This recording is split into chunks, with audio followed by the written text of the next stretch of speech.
United Healthcare wants to ask the Morse family where the money went. Police offer an update on a decomposed body found near a construction site near the new Walmart. Villager suffers a concussion after being rear-ended by a car on Morse Boulevard. Villager arrested at the Kirk Vigil has a long history of erratic behavior. Villager arrested after allegedly forcing a man from her home during a physical altercation. Drunken villager was arrested for urinating on a sidewalk at a village's shopping center. Ex-convict was found guilty in terrifying attack on elderly villagers. How many holes in one's golf we get this week? Letters to the editor. This and more coming up.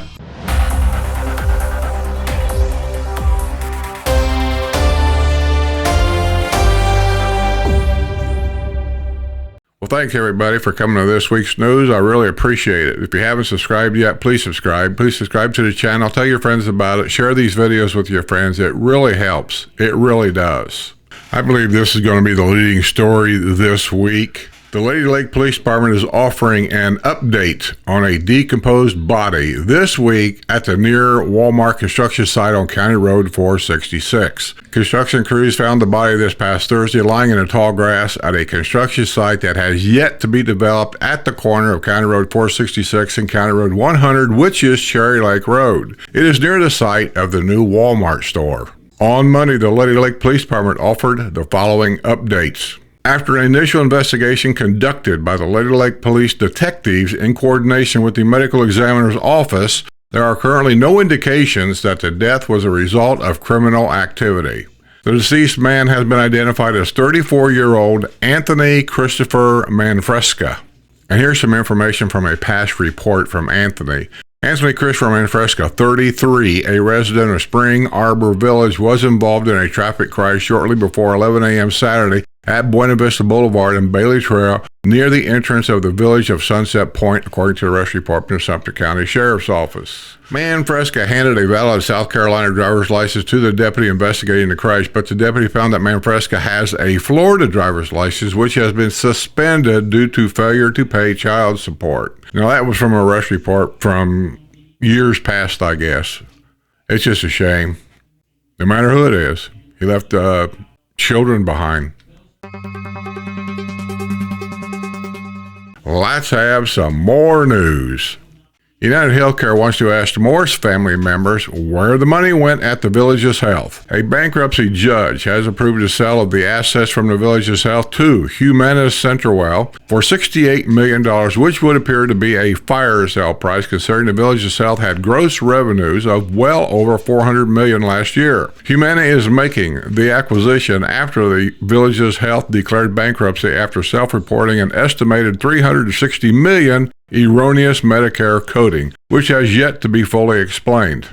United Healthcare has accused the Morse family of raking in millions of dollars from the Village's Health prior to a sudden bankruptcy of the Marcus Welby Physician Service. United Healthcare, which began a partnership in 2013 with the Village's Health to sell Medicare Advantage plans under the coveted logo of the Village's, wants to hear in court from the Morse family, specifically siblings Mark Morse, Tracy Morse Daddio, and Jennifer Morse Parr. United Healthcare is also seeking a trove of documents detailing the finances at the Village's Health for the past 6 years. Among the documents sought by United Healthcare are all those connected to the bankruptcy sale process and filing of the Chapter 11 bankruptcy. United Healthcare wants to see the documents and interview the 3 members of the Morse family by October 3. The sale of the Village's Health to Humana is expected to close in October. United Centerwell operates as a payer-agnostic provider, so the Village's Health patients will reportedly be able to continue using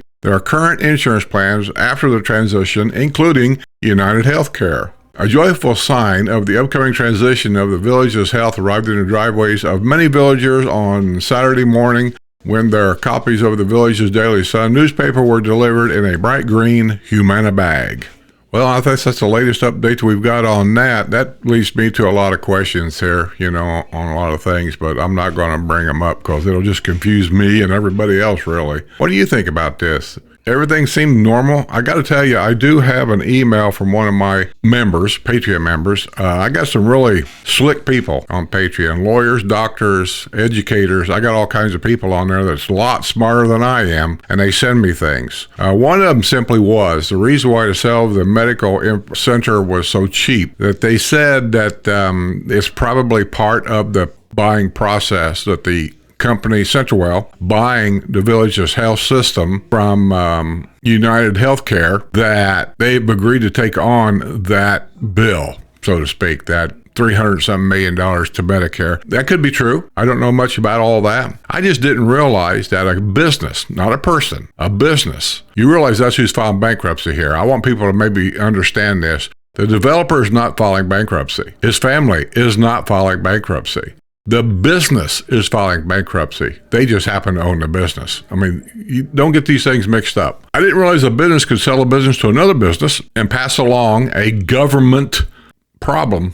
I didn't realize that. I always thought that the government settled all of that first before you could sell the business. But apparently not. I don't know. So let me know what you know, because I don't know anything.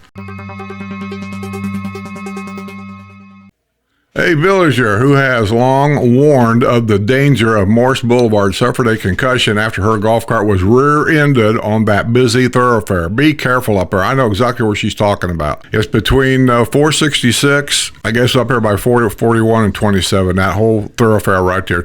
Morse will take you up to the hospital roundabout area right there. That whole section from 466 to that hospital area up there is a hazard. I don't even like going on it. I haven't been up there in years on my golf cart because there's 2 or 3 or 4 places there that it's deadly, and they won't do anything about it. And when I say they, I'm not talking about the developer. He don't really have anything to say about any of that up there, I don't think, anymore. That's all public highway. That's public streets. We've mentioned before, all streets in here are public. That means that the county or whoever owns them streets. So that problem now is whatever county that is up there. Is it Sumter County? I'm not 100% sure. But let's say it is Sumter County. Sumter County is responsible for that road, and that's where your complaints have to go. Sherry Heyer was headed home from water aerobics at about 11 a.m. Wednesday southbound on Morse Boulevard, trying to make a left-hand turn onto Guado Avenue to enter Villa Della Vista South. It's a nice area up there. It really is. I had my blinker on and was using my hand to indicate a left turn. The gate attendant was sending cars through the gate at County Road 466 and Morse Boulevard. He just kept sending them in. So she waited, blinker on, hand extended. Then she heard the sound and felt the impact of a 2019 Honda Odyssey van rear-ending her 2021 Yamaha golf cart. He probably knocked me 4 car lengths, Heyer said, who was seat-belted into her golf cart. The 86-year-old driver who hit her golf cart was ticketed. Heyer wound up at the emergency room at the UF Health Spanish Plains Hospital and was diagnosed with a concussion. The irony is that Heyer, who was about a half a block from her home when she was hit, has long warned that section of Morse Boulevard north of County Road 466 is ripe for these types of accidents. A decade ago, Heyer collected more than 1,000 signatures after 85-year-old Francis Buck Hughes was killed January 13, 2015, when his golf cart was hit by a vehicle on Morse Boulevard. She was a leading voice among a large group of villagers sounding the alarm about the dangers of Morse Boulevard. They went before the Sumter County Commission when their pleas for change were not answered. Heyer suspects the other driver's failing eyesight may have contributed to this past week's crash. She said heavy traffic, speed, aging motorists, and distractions all play a role in making Morse Boulevard dangerous for its mix of golf carts and automobiles. Now it's happened to me, she said. Yeah, and it's going to continue because until the county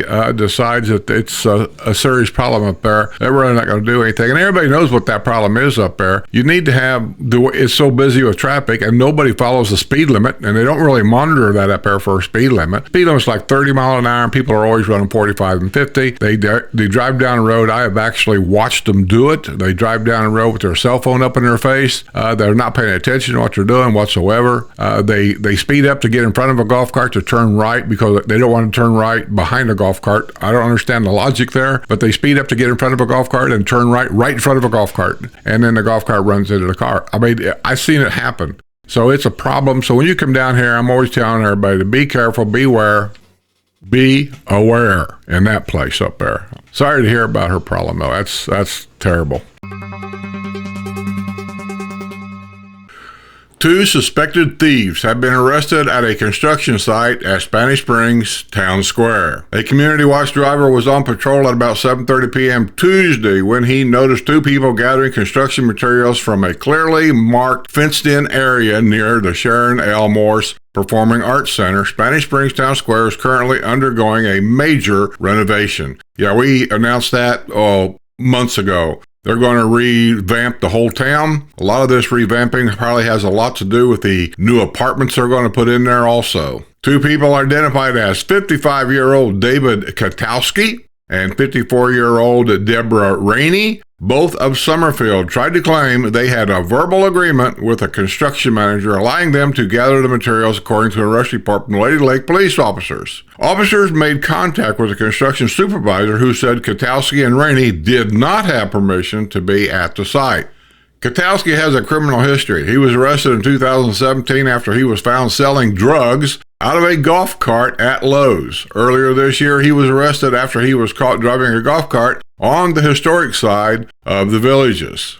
Katowski and Rainey were each arrested on felony charges of trespass at a construction site. Both were booked at the Lake County Jail. Police Chief Stephen Hunt praised Community Watch for keeping a watchful eye on this situation, leading to the arrest of the 2 suspects. This is yet another example of the valuable collaboration we share with the Villages Community Watch team. Their vigilance and commitment to community safety make it a real difference, Hunt said. And for those of you that don't understand how any of this works, when I was just a gate guard, we had regular meetings at that time with Sheriff Farmer from Sumter County, and they would inform us on what's going on, things to look out for, things to watch, little things like that. So it was, and whenever we had like a silver alert, which I was involved in one once, the Sheriff's Department, Community Watch, and the gate guards were all looking for the same person, whoever it may be, to protect them, to get them back home safely.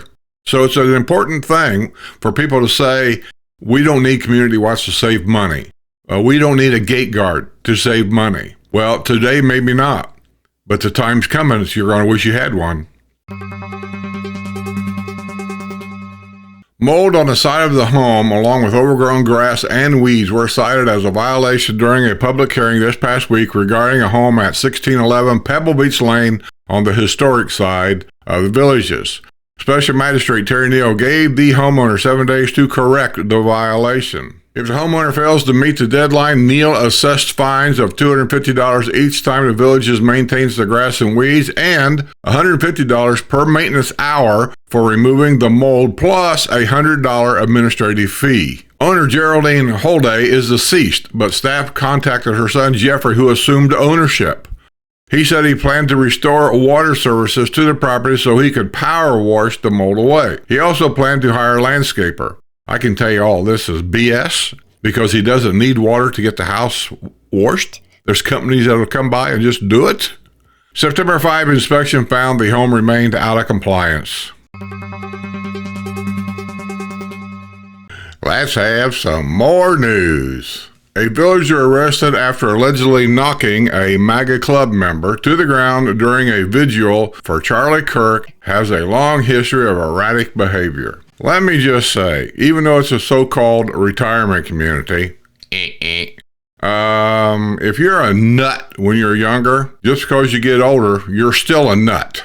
Courtney Beth Anderson, 56, of the village of Glenbrook, was released from the Sumter County Detention Center at 2:34 p.m. Monday after posting a $5,000 bond. She is facing a felony charge of battery on a person over the age of 65. Anderson was yelling and holding up her middle finger to everyone at the event, according to the arrest report of Sumter County Sheriff's Office.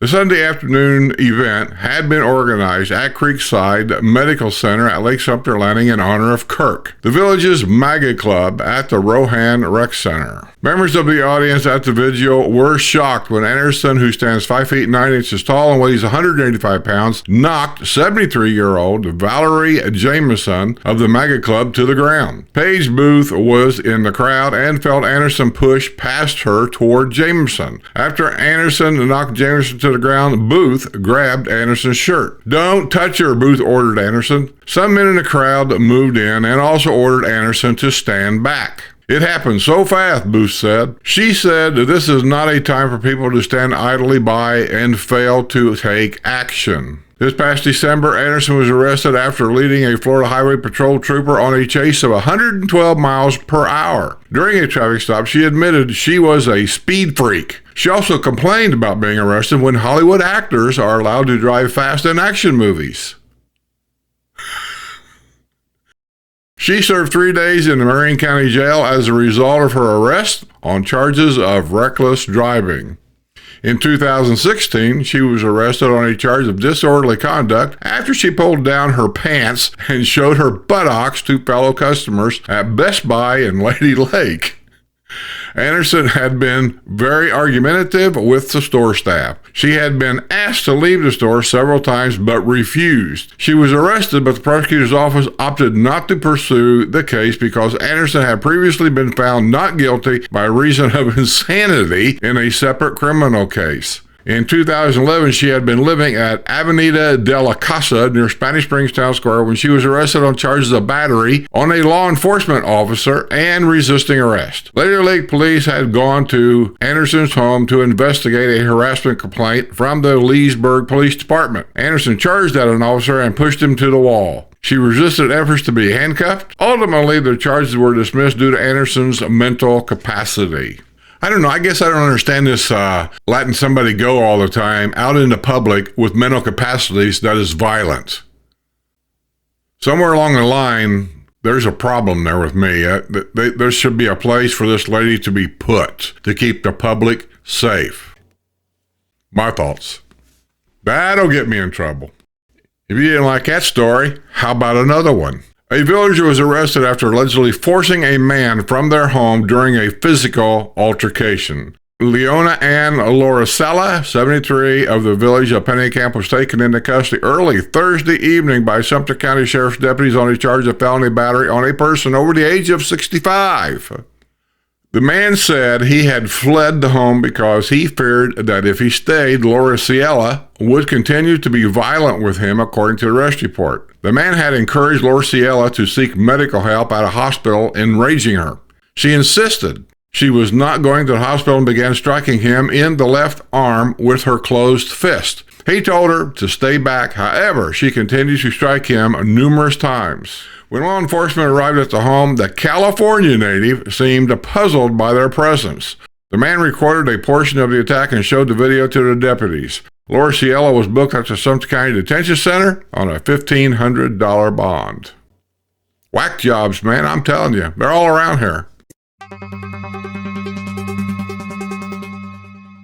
This case here goes back a few months, maybe a year ago. This guy comes to the villages. He's not the only one that's done this. This is just one person that's done this. But there's other people in the past that's done this and worse.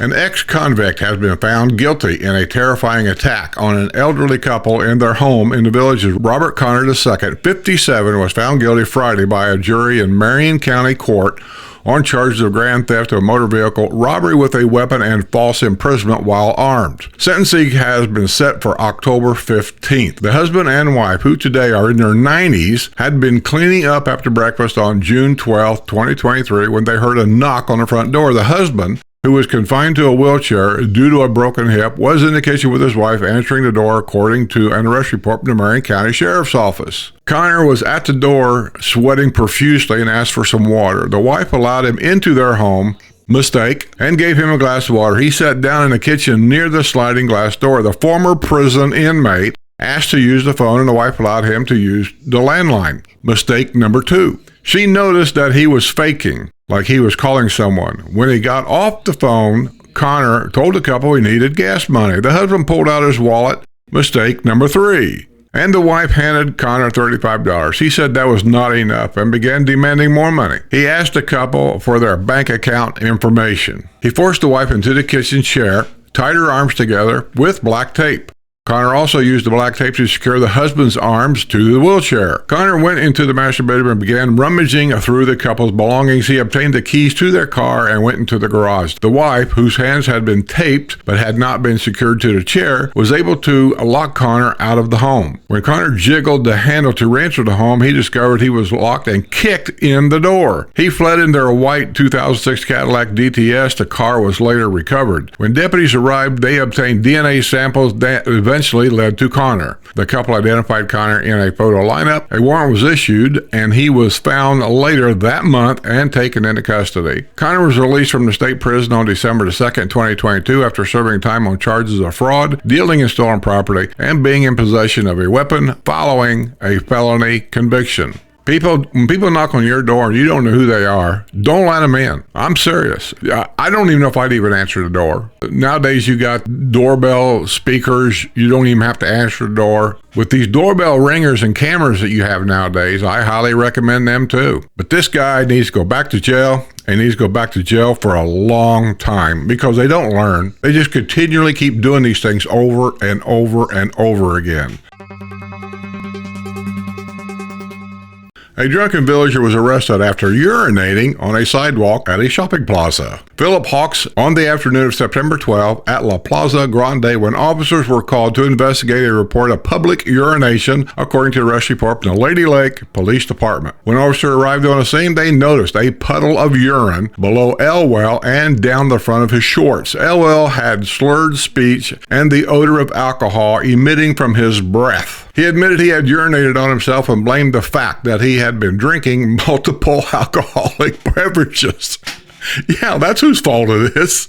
It's not you for drinking it. It's the booze's fault. In 2019, Elwell was arrested on a charge of driving under the influence at Lake Sumter Landing. The following year, he got into trouble when he was caught drinking wine while at work at Winn-Dixie at La Plaza Grande. As a result of this past week's incident, Elwell was arrested on a charge of disorderly conduct. He was booked at the Lake County Jail on a $500 bond. God, it's crazy. You know, I'm always amazed about how a brand new area can have so many violations in such a short amount of time. People that buy here, they have to know what the rules are. I know they do. They play dumb, but they got to know. And yet the violations continue to happen in brand new areas within weeks of a new area opening up.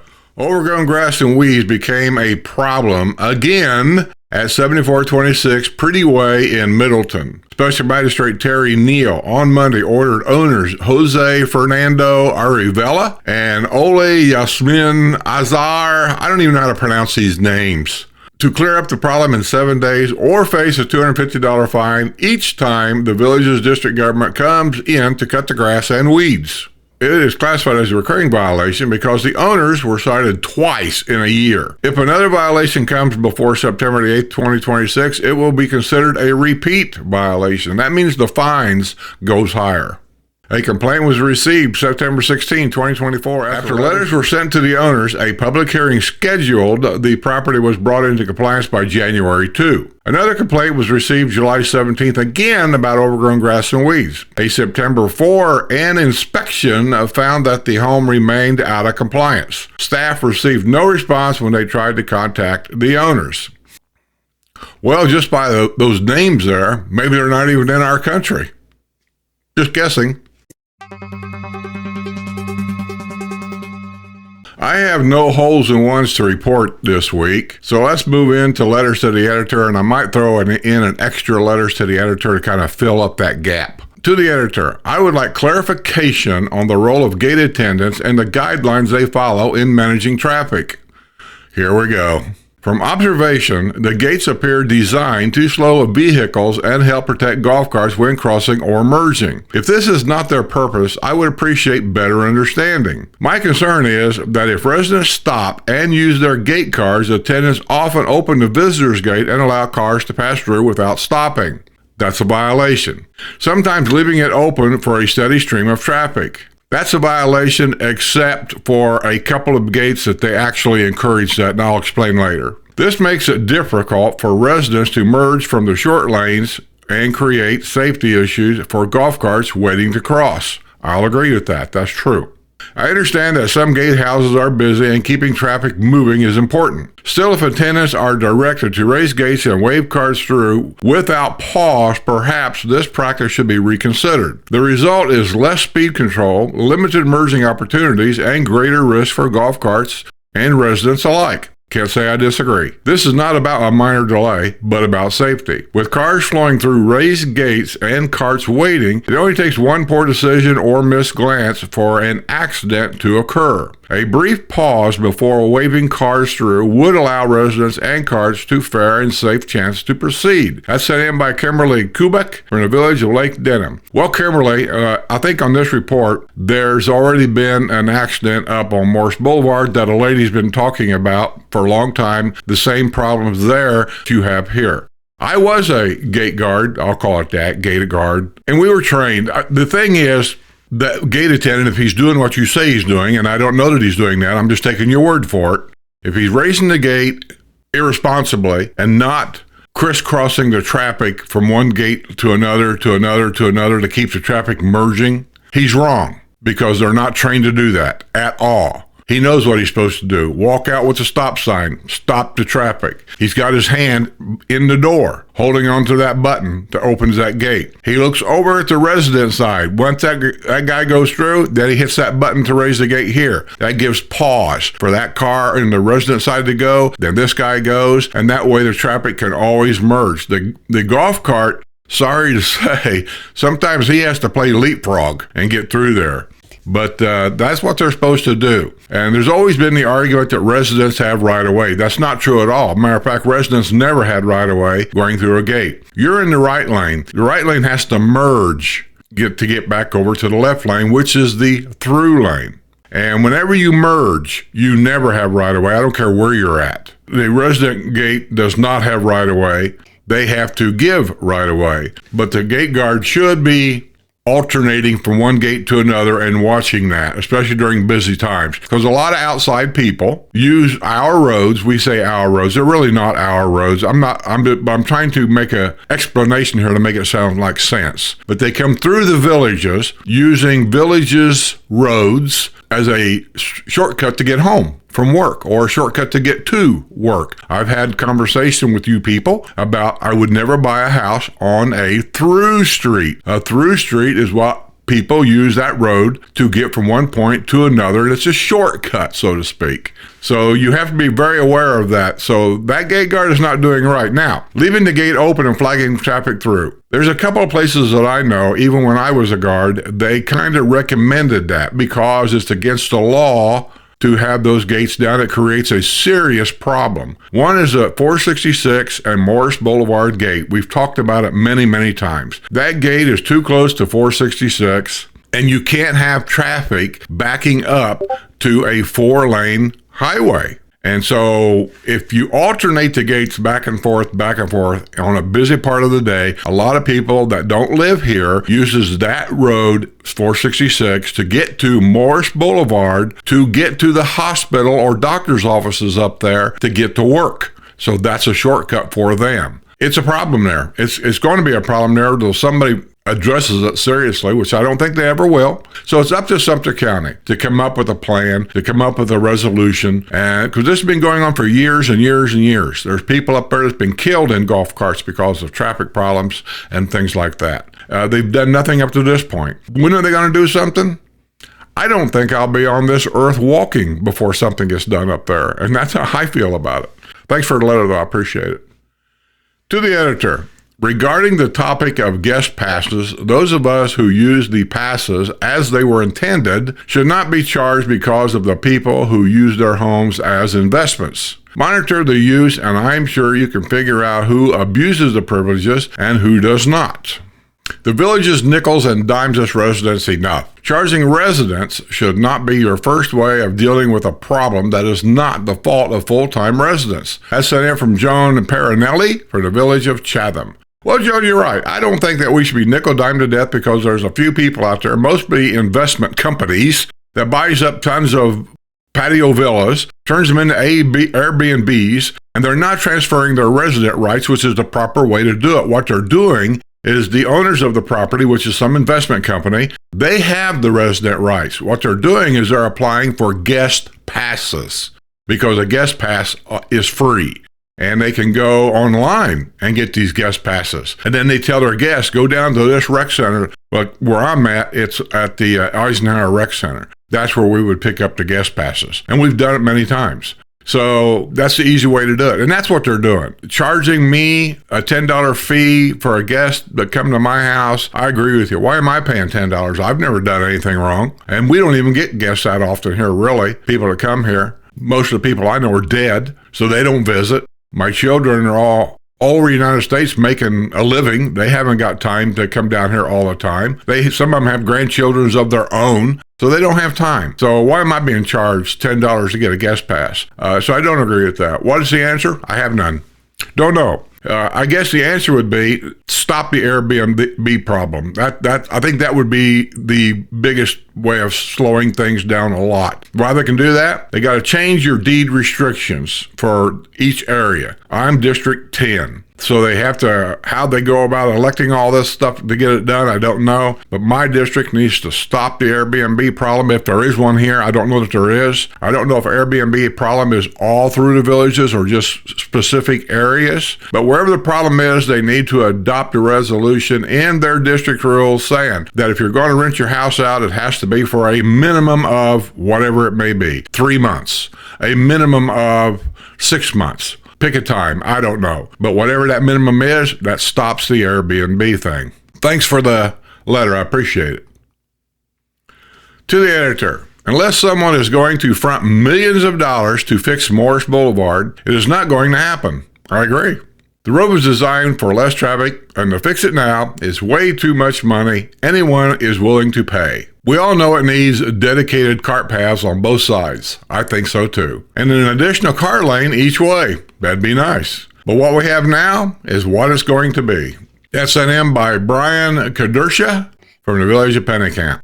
I don't really have an argument. He hit the nail right on the head. Nothing's going to be done. It's going to cost millions of dollars. And the problem you have here, even though we're the largest community in Sumter County, try to convince some farmer that doesn't like the idea of all this development anyway. Try to convince him that they need to take his tax dollars to fix what they consider to be a village's problem. And that's your argument. And I don't think you're ever going to win that one.